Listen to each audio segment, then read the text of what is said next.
নমস্কার বন্ধুরা, দীপাস কিচেন থেকে আপনাদের সবাইকে স্বাগত। আজকে ক্ষীরের পাটিসাপটা বানাবো। আপনারা দেখুন আমি কিভাবে ক্ষীরের পাটিসাপটাটা বানাচ্ছি। দুধটা জাল দিয়ে নিচ্ছি। দুধের মধ্যে উষ্ণ গরম হচ্ছে, তখন আমি একটুখানি চালের গুঁড়ো দিয়ে দিলাম এর মধ্যে। চালাগুলো আমি ভেঙে নিচ্ছি। 1 লিটারের থেকে একটু কম দুধ নিয়েছি আমি। এবার আমি 300 গ্রাম মতো গুড় দিয়ে দিয়েছি। গুড়টা যখন মেল্ট হয়ে যাবে, তারপর আমি আঁচটা কমিয়ে 150 গ্রাম মতো আমল দুধ দিয়ে দেবো। গুঁড়ো আমল দুধটা দিয়ে এবার ভালো করে এটাকে আমি মেশাবো। মিশিয়ে তারপর এটা ক্ষীরে পরিণত হয়ে যাবে। আপনারা এটা খোয়া ক্ষীরও দিতে পারেন। আমি খোয়া ক্ষীরটা দিইনি, আমি দিয়েছি সন্দেশ।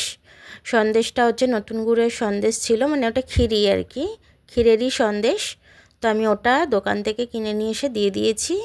দেখুন ওইগুলো ভেঙে ভেঙে এর মধ্যে দিয়ে দিলাম। এটাও মিশিয়ে নেবো এর মধ্যে। মিশিয়ে নিয়ে এটা ভালো করে মিশিয়ে নেব। মেশাতে মেশাতে এটা গাঢ় হয়ে যাবে। তারপর আমি একটু নুন দিয়ে দেবো। মিষ্টি জিনিসে একটু নুন না দিলে বেশ স্বাদ আসে না, তার জন্য একটু নুন দেবো। দেখুন ক্ষীরের মতো তৈরি হয়ে গেছে। আমি এবার এটাকে নাবিয়ে রেখে দেবো। এবার পাটিসাপটা করার জন্য আমি একটু সুজি মিক্সিতে নিয়ে নিলাম। নিয়ে ওটাকে আমি গুঁড়ো করে নেব ভালো করে। তারপরে আমি এটা একটু চালের গুঁড়ি দিয়ে দিলাম আর একটু ময়দা দিয়ে দিলাম, দিয়ে একটু নুন দিয়ে এটাকে আমি এবার ভালো করে গুলে নেব। তো গুলে নেওয়াটা আমার হয়ে গেছে। এবার আমি এটা চাপা দিয়ে রেখে দেবো 15 মিনিট মতো। এটা যেহেতু সুজিতে জল টানে, আমার ব্যাটারটা ঠিক আছে, তো আমাকে আর কিছু দিতে হলো না। আপনাদের গাঢ় হয়ে গেলে আপনারা জল দিয়ে একটু পাতলা করে নেবেন। চাটুতে একটু তেল ব্রাশ করে নেবেন। ব্রাশ করে নিয়ে 1 হাতা ব্যাটার দেব। দেওয়ার পর এটা ওপরটা শুকিয়ে গেলে তারপরে আমি এর ভেতরে পুরটা দিয়ে দেবো। ক্ষীরের পুরটা বানিয়ে রেখেছিলাম। এবার আস্তে আস্তে আমি এটাকে রোল করে নেব। সাবধানে করবেন যাতে মাঝখান থেকে ফেটে না যায়। দেখুন আমারটা কিন্তু ফাটেনি।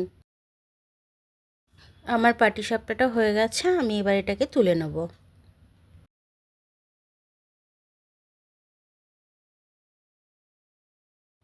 দেখুন ক্ষীরের পাটিসাপটাটা আমি এবার আপনাদের কেটে দেখাবো। খেতে কিন্তু খুব সুন্দর হয়েছে।